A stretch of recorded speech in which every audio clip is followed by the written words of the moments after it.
Hey everybody, this is Jason, and today we're going to do something a little bit different. This is going to be the 5 best Who albums of all time. Now, anybody that knows me and my musical taste knows that I love The Who, I love Pete Townsend, love the band, they're fantastic musicians, I love pretty much all their albums. But I've decided that these are the ones I'm going to cite as being the best Who albums. So let's get into it. So we're going to go in with number 5. Now, normally when I do a best live or best album collection, I never talk about a live album, but this is an exception. This is The Who Live at Leeds. This is kind of like a super deluxe version. There's one that's kind of a medium version that I would recommend. It only has one song from Tommy on it, which is Amazing Journey and Sparks. If you can find the one disc collection with just Amazing Journey and Sparks on it, that's probably the best version of this particular one. This is the full-fledged one with the entire show. They split it into 2 discs. They have one disc is all the non-Tommy stuff, and the other disc is the Tommy stuff. To be honest with you, I very rarely listen to the Tommy stuff.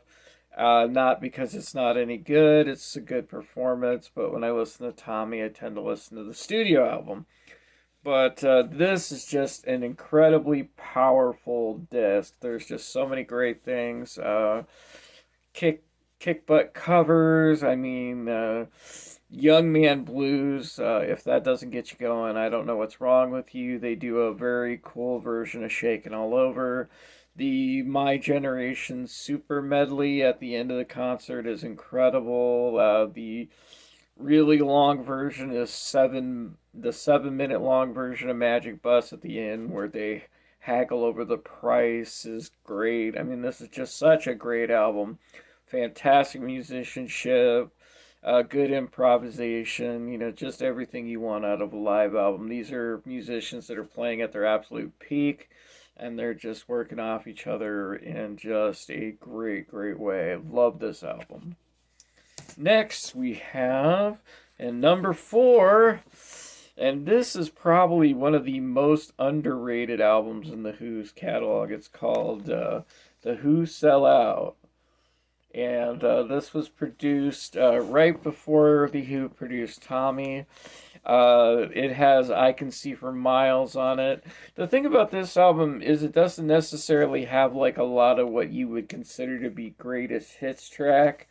But with the fake commercials and the songs and the way how it all integrates together as a unit, it ends up being this really powerful and interesting thing.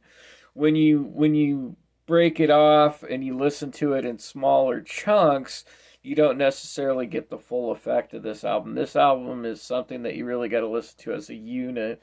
There's actually a kind of a middle version of this one as well. That's a one disc that has about 70 minutes worth of songs on it, and it's the one that I would recommend getting, the strongest one. Usually, CDs with extra tracks really don't do a lot, but for this one, the extra tracks really give it a lot of oomph, and they really. The extra songs just feel like an extension of what the album was supposed to be. And you hear origins of like Underture in this album. You hear origins of Pinball Wizard in this album. So that's kind of like the secret album that is really great by The Who that a lot of people don't necessarily know about. All right, next we're going to go into one of the big concept albums.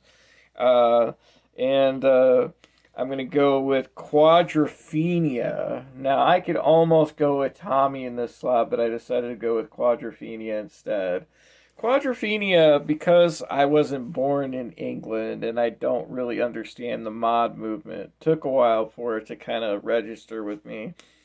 And really, the concept of quadrophenia is a little strange. You have one guy with 4 different personalities, and each personality is supposed to reflect a member of the Who. And then the other thing was they were going to record it in quadraphonic sound, so there was 4 speakers instead of just 2. And, Pete, as Pete is wont to do, kind of overreaches a little bit on this one, but it's still a great album. There's lots of great songs. 515, I mean, that's a classic song. Love Reign Over Me. The Real Me with that incredible bass playing by John Entwistle, which is just fantastic. I mean, there's just very, there's a couple of instrumentals that may be a little bit too long, and but otherwise it's a really, really good solid album from top to bottom. I mean, and it's probably out of the best two albums. It's the one that, as I've grown to like it more and more over the years. There were certain Who albums that I just really connected to immediately. This one took a little bit longer to grow, but now that I've gotten older and listened to it more, and it's been something I've listened to for like 20 or 30 years now, it's a lot more powerful for me than it was. But Quadrophenia, great, great album. All right, now we're up to number two. And I decided number two is Tommy. Now, Tommy is the album that broke The Who in terms of making them a big time band, moving from a singles band to an album band. And Tommy was hugely successful. That Tommy was the predecessor for prog rock in a lot of ways. They were playing this, because it was a quote unquote rock opera. They were playing it in like the Met and the Royal Albert Hall in places that normally they wouldn't have, like rock bands. But this album is just, it's really kind of a perfect song cycle in a way, because the way it's all set up is that all the songs work with each other, and every musical element gets repeated at least once, but it doesn't feel repetitious, and it has this kind of coherency. I know it has a story. The story doesn't make 100% sense, but it doesn't really need to, as far as I'm concerned. The biggest thing is, he had an awakening, and then people wanted to be like him, but then when they realized what the price that they were going to have to pay to be like him, they rebelled and basically rejected him. And it's also kind of a general theme about how, people just really want to be recognized by other people, and that's as important as anything that they can do.